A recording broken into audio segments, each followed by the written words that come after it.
Today I'm doing a non-custom build. So not every system I do is a gaming system, or at least they're not all custom gaming systems.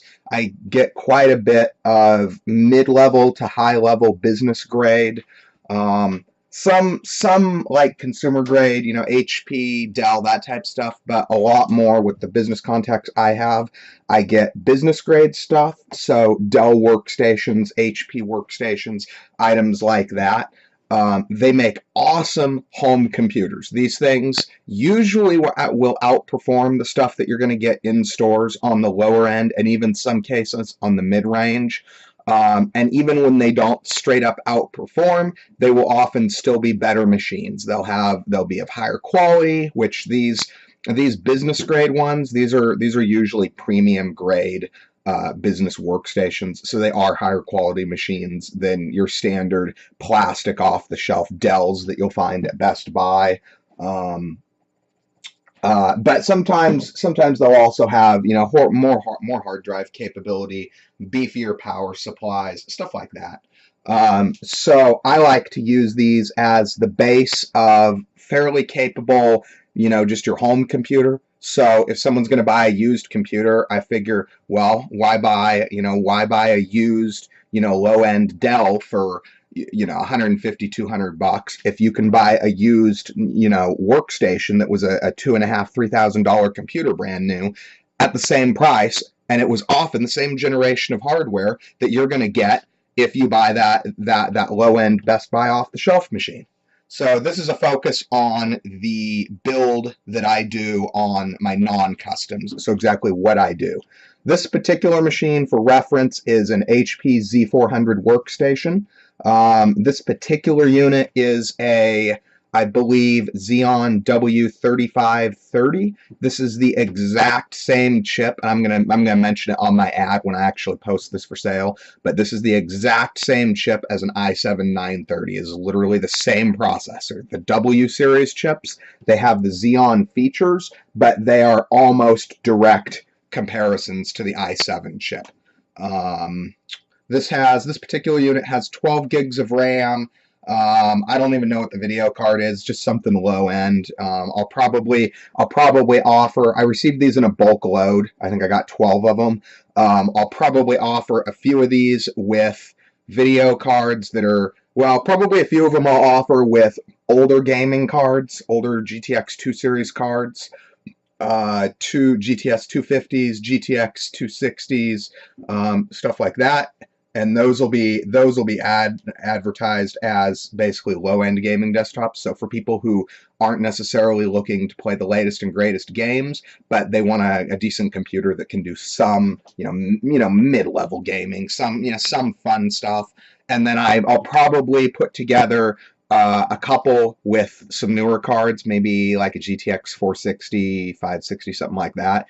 And then I'll probably also put together, this particular unit actually is going to be one of these. I'll have a couple of them that don't have the extra added cost of a video card that are going to be going to people that are just looking for a new computer for their home or an office machine, or they're maybe looking for something that's more processor and RAM intensive and don't really care about the video card. So let's get started here. So I open this up. I never really know what to expect. Most of these units are decent quality. They're going to have some dust and stuff in them, but typically they come out of an actual, properly maintained, IT environment, and so they're not going to be destroyed in the way that some of the consumer stuff will be. They're not going to be dinged up. They're not going to be severely damaged. You'll get lots of scratches and scuffs on the sides because they often get stacked when they're in the offices, but besides that, they're usually in pretty decent condition. So I usually do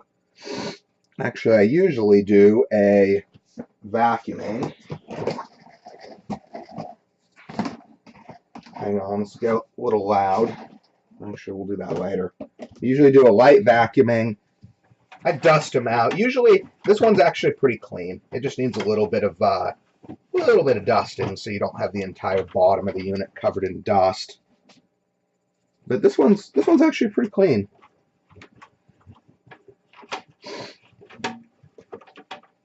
These have a pair of 500 gig hard drives in them.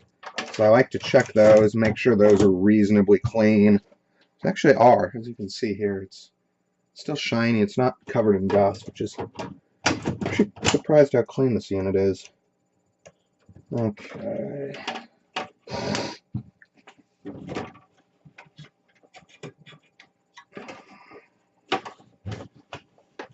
Looks like we have looks like an old GeForce. I think that's a 9400 GT.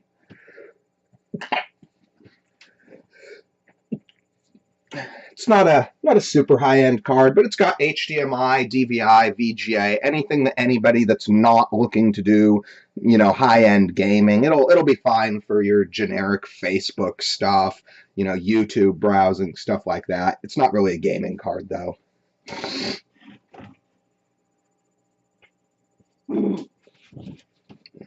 So, pull my monitor, mouse, keyboard up here.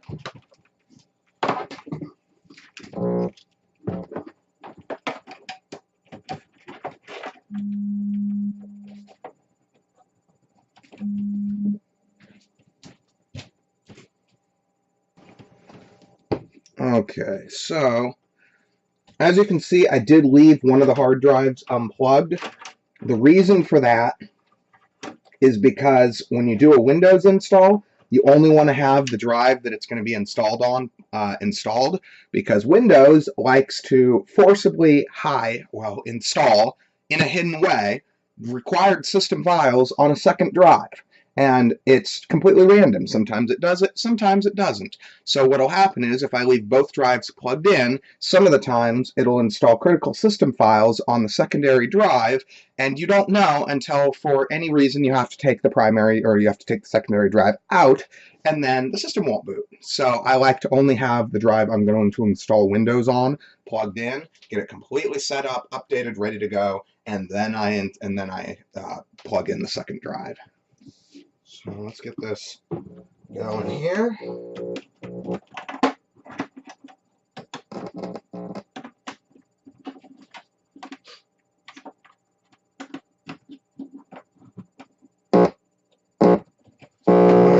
Last night I downloaded an HP OEM Windows 7, which I have put on a thumb drive. We'll see if that works.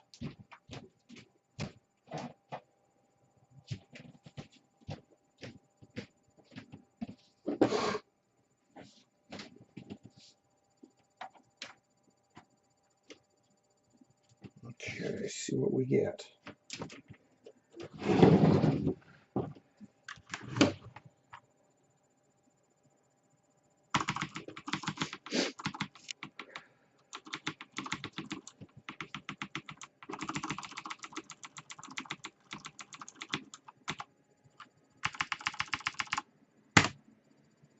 So, we are looking, let's see if I can make this show this.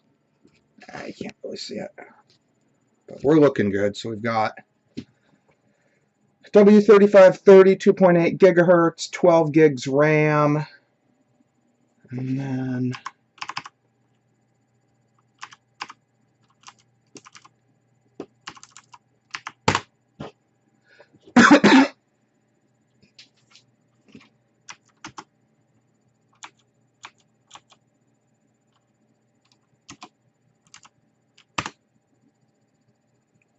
so I set it by default to boot from the CD drive, and we'll do a Windows install. So aside from that, that's pretty much my build process on non-custom machines. Home machines, I usually just do a basic Windows setup. Yeah, other than that, there's not a whole lot to show on it. So I hope this is informative so people get an idea of what I am doing with these systems.